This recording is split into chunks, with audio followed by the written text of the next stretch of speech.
Today is a topic dealing with a profile on Dr. Calvin Atchison, a longtime Tennessee State University administrator, as well as a community activist. And of course, Dr. Atchison, the information that you gave us during your earlier career and experiences was just precious. And we believe that now you should be able to give us some information about an institution that you've been involved with for a long time, and that's Tennessee State University. How did you come to Tennessee State University? How did you first hear about Tennessee State University? Well, the first I heard about Tennessee State University and the position which I took, there was a lady working here whom I knew from Johnson C. Smith in Charlotte, North Carolina. She called me one night and asked if I could come and take her place during that summer because she wanted to go away and study. So I came for that summer, and I was told that they had a full-time position and they would like for me to remain. So I returned to North Carolina, worked 2 weeks to clear my desk, and I came to Tennessee State as a full-time teacher. I was in the psychology department with Dr. M.I. Claiborne, and we began to spread the department so that we had majors. For the most part, we were a service department to education, and we began to attract majors to come. Well, Dr. Walter S. Davis was president at that time, and Dr. Davis, how he knew so many faculty members and students, I don't know, because he called me to come in one day and talk with him. Here again, it was a miracle, seemingly. So we talked about my experience, and he said he wanted me to go to college. I mean, university, to finish my degree. I had a master's degree. So I said, well, I just don't have the money now. Well, don't worry about it. We'll get a scholarship for you. So I went to Indiana University on a full-time scholarship. I was drawing my full salary from Tennessee State University, a full-time student at Indiana University. I had a 1-year full scholarship, and I was determined to get my degree in that 1 year because I had completed 2 years at Columbia. And I graduated from Indiana University in 1 year and came back. And after that, Dr. Davis would always call on me if he wanted me to do a special job. At that time, the State Department was asking Tennessee State to do a lot of things, get involved in studying the programs and all of the activities involved in student activities.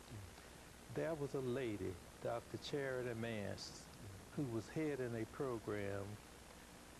I remember each day we would meet and we would build objectives and revising the total curriculum. And it was quite a learning experience for me, so I always made myself available to work on special projects. The White House Conference on Youth was held in 1960.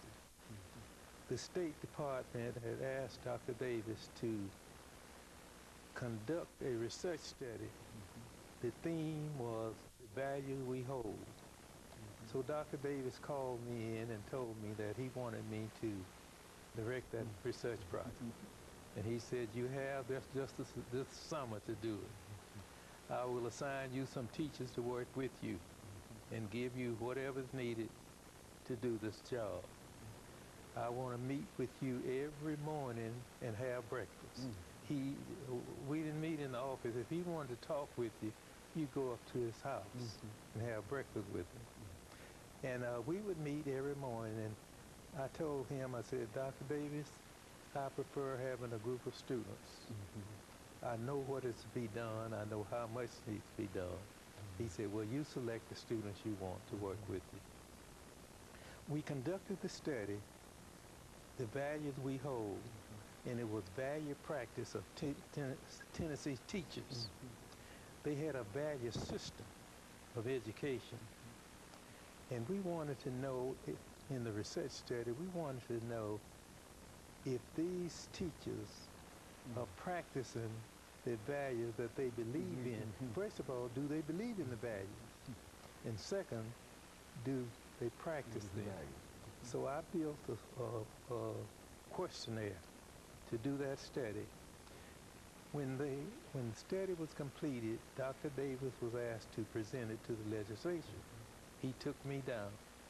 We presented it, and it was selected for me to go to Washington and present in the White House Conference. I spent 1 week there at the White House Conference on Children and Youth.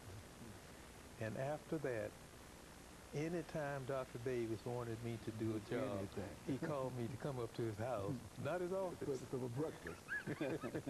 Come up to his house.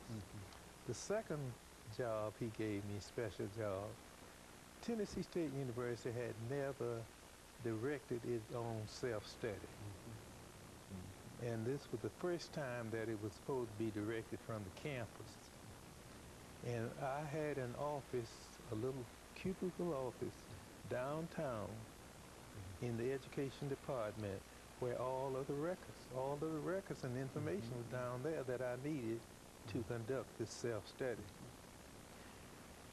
During this period is when Dr. Davis was taken ill and he had to leave before the study was completed. But Dr. Fancher came in and completed the study while Dr. Floyd, no, I believe it was Dr. Torrance.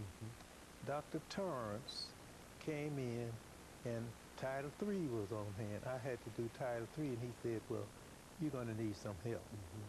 And he came in and divided the responsibility with Dr. Fancher and with me so that we could complete that first self-study.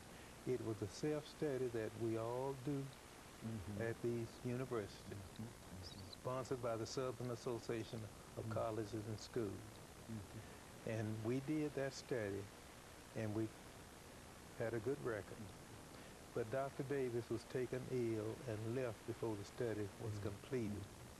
And it was completed under Dr. Torrance. But when Dr. Davis wanted a job done, he would call the meeting himself. And of course, Dr. Atchison, let's stop our second commercial break, and then we'll come back and we'll pick up at this point. And we'll be back with our audience following this very, very short commercial break.